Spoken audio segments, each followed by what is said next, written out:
Kerjasama dan gotong royong dalam kehidupan bermasyarakat. 1. Hakikat kerjasama dalam kehidupan bermasyarakat. A. Pengertian kerjasama. Dalam Kamus Besar Bahasa Indonesia, kerjasama berarti kegiatan atau usaha yang dilakukan oleh beberapa orang, lembaga, pemerintah, dan sebagainya untuk mencapai tujuan bersama. Negara Indonesia terbentuk karena rakyat mau dan bersedia bekerja sama dan bersatu. Kesadaran ini didasarkan pada perasaan senasib dan sepenanggungan sebagai individu yang menderita akibat dijajah bangsa Eropa. Penderitaan inilah yang kemudian menimbulkan kerjasama dan persatuan rakyat Indonesia di seluruh daerah dengan berbagai latar belakang budaya, ras, suku, dan agama untuk melawan dan mengusir penjajah dari tanah. Persatuan rakyat Indonesia ini didorong oleh keinginan mencapai kehidupan yang bebas dalam wadah negara yang merdeka dan berdaulat. Semangat perjuangan rakyat Indonesia untuk merebut dan mempertahankan kemerdekaan mendorong tiap warga negara untuk melakukan kerjasama di berbagai bidang kehidupan. Kerjasama juga penting dalam pembangunan nasional. Pembangunan nasional adalah rangkaian upaya pembangunan yang berkesinambungan yang meliputi seluruh aspek kehidupan masyarakat, bangsa, dan negara untuk melaksanakan tugas mewujudkan tujuan nasional sebagaimana dirumuskan dalam pembukaan Undang-Undang Dasar Negara Republik Indonesia tahun 1945. B. Pentingnya kerjasama dalam kehidupan bermasyarakat. Kemerdekaan Indonesia tercipta dari kerjasama seluruh bangsa dalam berbagai aspek kehidupan. Dalam pidato pada tanggal 1 Juni 1945, Soekarno mengatakan bahwa negara Indonesia yang didirikan harus untuk semua kalangan. Negara yang didirikan harus disemangati rasa gotong royong dan perjuangan bersama-sama untuk kepentingan bersama. Kerjasama memang penting dalam kehidupan bersama. Pentingnya kerjasama dalam kehidupan bermasyarakat antara lain terlihat pada hal-hal berikut. 1. Kerjasama membuat pekerjaan akan terasa lebih ringan. 2. Kerjasama dapat membuat pekerjaan cepat terselesaikan. 3. Kerjasama membuat tujuan dapat tercapai dengan efektif. 4. Kerjasama dapat menyadarkan masyarakat untuk mendahulukan kepentingan umum. 5. Kerjasama dapat memupuk rasa tanggung jawab nasional. 6. Kerjasama dapat meningkatkan rasa setia kawan. 7. Kerjasama dapat memupuk rasa kebersamaan. 8. Kerjasama dapat mempererat tali persaudaraan. 9. Kerjasama dapat menciptakan kerukunan. 10. Kerjasama dapat menumbuhkan rasa persatuan dan kesatuan. 2. Hakikat gotong royong dalam kehidupan bermasyarakat. A. Pengertian gotong royong. Indonesia memiliki bentuk kerjasama yang khas, yaitu gotong royong. Gotong royong berasal dari kata gotong yang berarti pikul atau angkat, dan royong yang berarti bersama-sama. Dengan demikian, gotong royong bermakna bekerja atau menyelesaikan tugas secara bersama-sama untuk mencapai hasil yang diinginkan. Dalam konsep gotong royong, pekerjaan dilakukan secara sukarela atau tanpa pamrih oleh seluruh warga sesuai dengan kemampuannya masing-masing. Gotong royong dapat dibedakan menjadi dua, yaitu gotong royong dalam arti tolong-menolong dan gotong royong dalam arti kerja bakti. Dalam praktiknya, gotong royong dalam arti tolong-menolong terjadi dalam pertanian, kegiatan rumah, tetangga pesta, perayaan, dan bencana atau kematian. Biasanya untuk kepentingan perseorangan atau kelompok. Adapun gotong royong dalam arti kerja bakti umumnya dilakukan untuk berbagai kegiatan yang bersifat umum, biasanya untuk kepentingan bersama, misalnya membersihkan saluran air atau tempat ibadah. B. Istilah gotong royong di berbagai daerah di Indonesia. Gotong royong merupakan cerminan kerjasama antar warga negara yang sesuai dengan kultur dan kepribadian bangsa. Di berbagai daerah di Indonesia terdapat istilah yang bermakna gotong royong. Beberapa di antaranya dapat dilihat pada tabel berikut. 1. Daerah Aceh disebut dengan Alang Tulung. Tradisi tolong-menolong baik dalam kegiatan sosial, acara keluarga, ekonomi, maupun religi. Tradisi ini didasari ajaran leluhur dan ajaran Islam. Kedua, Sumatera Utara disebut dengan Siadapari. Kegiatan bercocok tanam yang dilakukan dengan mengerjakan tanah di tiap anggota kelompok secara bergiliran. 3. Sumatera Barat disebut dengan Hoyak Tabe. Kerjasama masyarakat di acara ritual tolak bala untuk membawa dan mengayak tabe pasa dan tabe subarang menjelang matahari terbenam. 4. Riau, Batobo. Gotong royong yang biasa dilakukan berkelompok untuk mengerjakan sawah atau ladang seseorang sehingga lebih mudah dan lebih cepat selesai.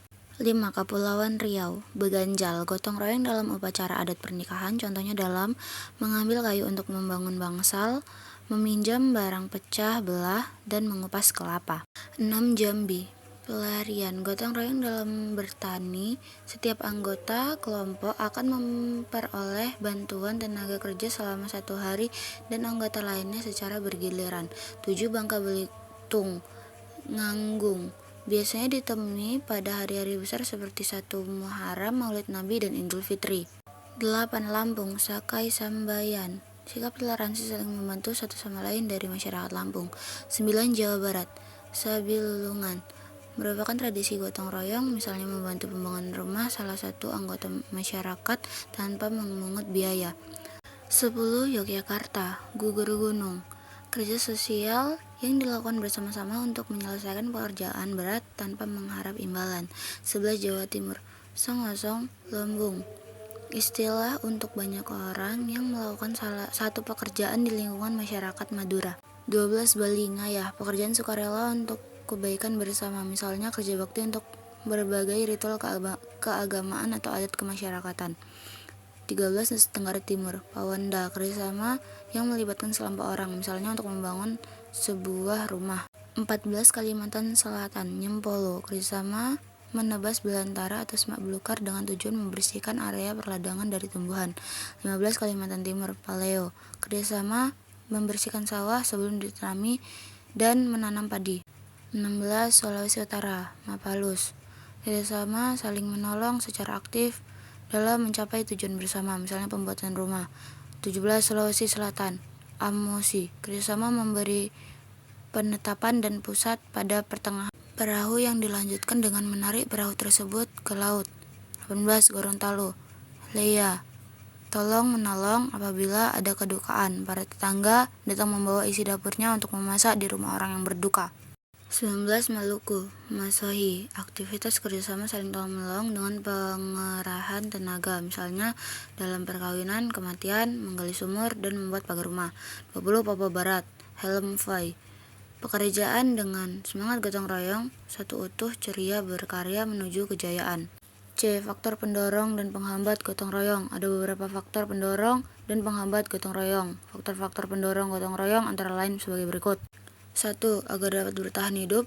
2. Dalam diri manusia ada kesadaran untuk saling membantu. 3. Manusia memiliki kecenderungan berkelompok. 4. Manusia memiliki kecenderungan untuk mencapai kesejahteraan.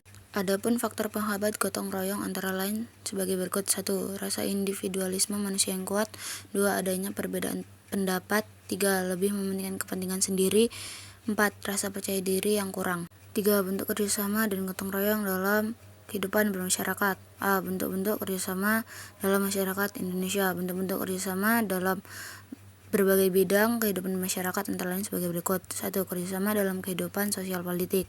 Dalam kehidupan sosial politik, kerjasama dapat dilihat dalam musyawarah. Dalam musyawarah, kerjasama yang terjadi adalah kerjasama untuk mencapai kesepakatan. Kerakyatan mengandung arti bahwa kekuasaan tertinggi berada di tangan rakyat. Hikmat dapat diartikan sebagai suatu kebenaran yang mengandung manfaat bagi kepentingan umum.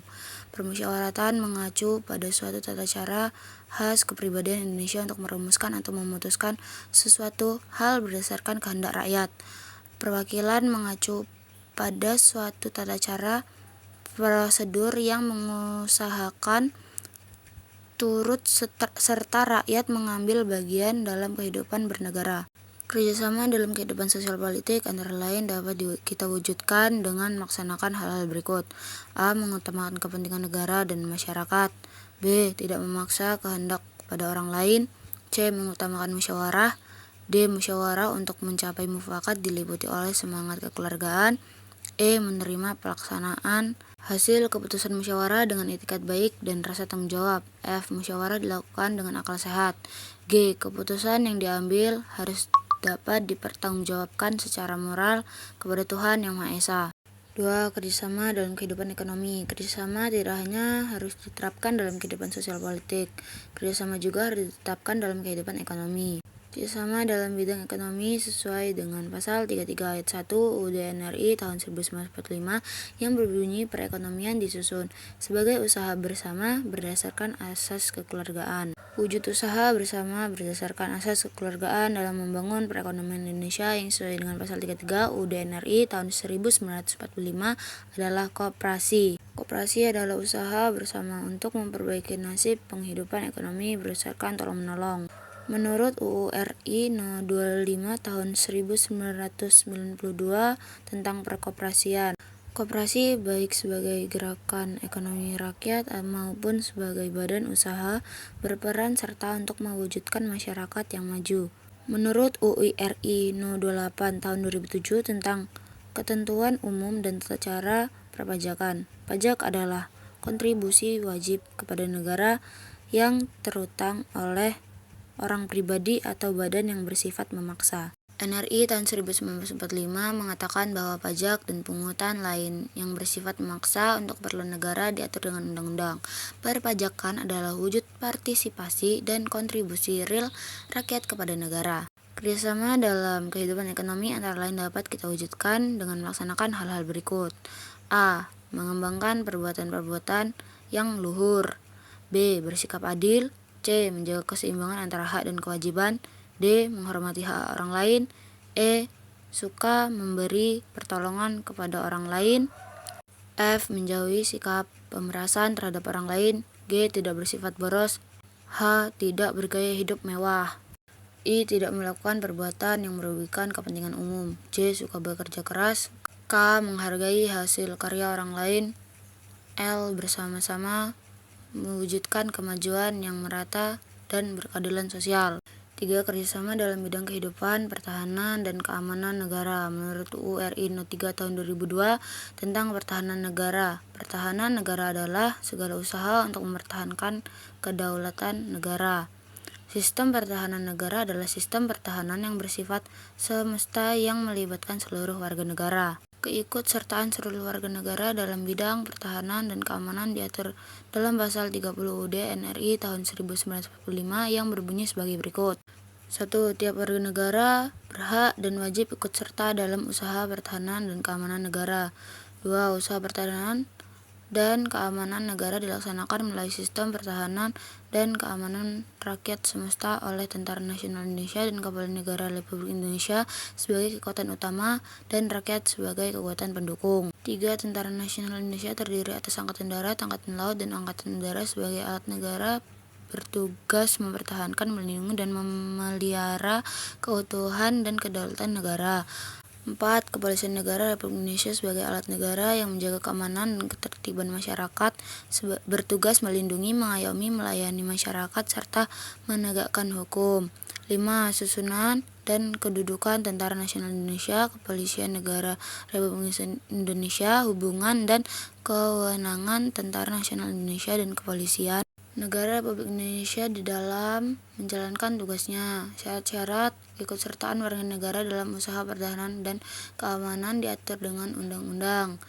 Keikutsertaan warga negara dalam usaha pertahanan dan keamanan dapat diwujudkan dalam upaya bela negara. Pasal 27 ayat 3 UUD NRI tahun 1945 mengatakan bahwa setiap warga negara berhak dan wajib ikut serta dalam upaya pembelaan negara. Sebagaimana disebut dalam penjelasan atas UU RI No. 3 Tahun 2002 tentang pertahanan negara, upaya bela negara adalah sikap dan perilaku warga negara yang dijiwai oleh kecintaan kepada negara kesatuan Republik Indonesia yang berdasarkan Pancasila dan UUD NRI tahun 1945 dalam menjamin kelangsungan hidup bangsa dan negara. Keikutsertaan warga dalam upaya bela negara sebagaimana disebutkan pada pasal 9 ayat 2 UU RI No. 3 Tahun 2002 tentang pertahanan negara diselenggarakan melalui hal-hal berikut. A. Pendidikan kewarganegaraan. B. Pelatihan dasar kemiliteran secara wajib. C. Pengabdian sebagai prajurit Tentara Nasional Indonesia secara sukarela atau secara wajib. D. Pengabdian sesuai dengan profesi. Dari uraian tersebut, tampak bahwa dalam bidang kehidupan pertahanan dan keamanan negara, kerjasama antar warga negara adalah hal penting. Tentu saja dalam nilai kerjasama ini kita harus dapat memperlihatkan nilai-nilai seperti cinta tanah air, memiliki kesadaran berbangsa dan bernegara, yakin pada Pancasila sebagai ideologi negara, dan rela berkorban untuk bangsa dan negara, serta memiliki kesiapan psikis dan fisik untuk bela negara. 4. Kerjasama antar umat beragama. Bangsa Indonesia merupakan masyarakat yang majemuk. Kemajemukan itu tidak hanya dapat dilihat dari banyaknya etnis, suku, bangsa, budaya, dan adat istiadat. Hal ini dapat dilihat pada pasal 28E ayat 1 dan ayat 2 serta pasal 29 ayat 2 UUD NRI tahun 1945. Pasal 28E ayat 1 UUD NRI tahun 1945 menyatakan bahwa setiap orang bebas memeluk agama dan beribadah menurut agamanya. Pasal 28E ayat 2 UUD NRI tahun 1945 menyatakan bahwa setiap orang berhak atas kebebasan meyakini kepercayaan, menyatakan pikiran dan sikap sesuai dengan hati nuraninya. Sementara itu, Pasal 29 ayat 2 UUD NRI tahun 1945 menyatakan bahwa negara menjamin kemerdekaan tiap-tiap penduduk untuk memeluk agamanya masing-masing dan untuk beribadah menurut agamanya dan kepercayaan itu. Kemajemukan ini hendaknya dilihat sebagai suatu yang dapat memperkaya persatuan. Hal ini dapat terjadi jika kita menjunjung tinggi kerukunan. Menurut Kamus Besar Bahasa Indonesia, kerukunan berarti baik dan damai, tidak bertengkar, bersatu hati, dan bersepakat. Sementara itu, Pasal 1 Angka 1 Peraturan Bangsa Menteri Agama dan Menteri Dalam Negeri Nomor 8 dan 9 tahun 2006 tentang pedoman pelaksanaan tugas kepada daerah atau wakil kepala daerah dalam pemeliharaan kerukunan umat beragama, pemberdayaan forum kerukunan umat beragama, dan pendirian rumah ibadah menyatakan bahwa kerukunan umat beragama adalah keadaan hubungan sesama umat beragama yang dilandasi toleransi, saling pengertian, saling menghormati, menghargai, kesetaraan dalam pengamalan ajaran agamanya, dan kerjasama dalam kehidupan bermasyarakat, berbangsa, dan bernegara dalam negara kesatuan Republik Indonesia berdasarkan Pancasila dan UUD NRI tahun 1945.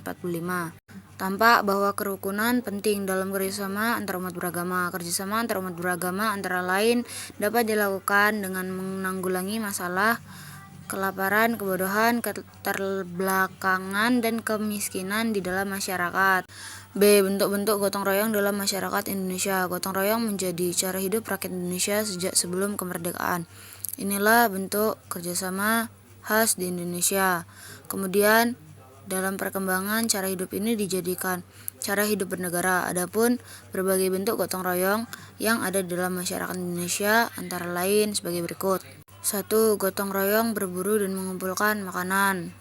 Bentuk gotong royong ini terjadi ribuan tahun lalu ketika masa berburu hewan liar. 2. Gotong royong bercocok tanam. Ketika kehidupan masyarakat mulai berkembang untuk memenuhi kebutuhan hidupnya, tidak hanya mengandalkan kegiatan berburu tetapi juga bercocok tanam. Contoh dari gotong royong bercocok tanam adalah bercocok tanam padi di Jawa Tengah, peladangan berpindah suku Tolaki, dan Sintuwu Noslolopale di Sulawesi Tengah. 3. Gotong royong membangun rumah. Dalam perkembangan peradaban manusia, rumah menjadi sebuah kebutuhan yang penting. Gotong royong pun menjadi cara yang tepat dalam pembangunan rumah. Misalnya, Bataga, Kudo-Kudo, tradisi gotong royong membangun rumah di Sumatera Barat. Barifola, tradisi gotong royong membangun rumah di Tidore. Dan Sambatan, tradisi gotong royong membangun rumah di Jawa. Adapun tradisi Maraka Bola, tradisi gotong royong memindahkan rumah di Sulawesi Selatan. Adapun gotong royong juga dapat dilakukan di berbagai lingkungan, seperti lingkungan sekolah, masyarakat, dan negara. Sekolah adalah lembaga pendidikan yang membentuk pengetahuan dan karakter siswa. Oleh karena itu, siswa dapat dilatih untuk melakukan gotong royong bersama. Misalnya, siswa dapat bekerja sama dan berkontribusi untuk mewujudkan misi dan visi sekolah, mengikuti proses belajar, mengajar dengan baik, dan terlatih menyumbangkan ide dan gagasan untuk kemajuan sekolah. Dalam lingkungan masyarakat, gotong royong dapat dilakukan, misalnya untuk membersihkan lingkungan, bakti sosial, dan dalam kegiatan bazar. Adapun dalam kehidupan berbangsa dan bernegara, gotong royong dapat dilakukan antara lain adalah membayar pajak tepat waktu, aktif dan mendukung berbagai program pemerintah, serta dapat menyumbangkan ide dan gagasan untuk kemajuan bangsa.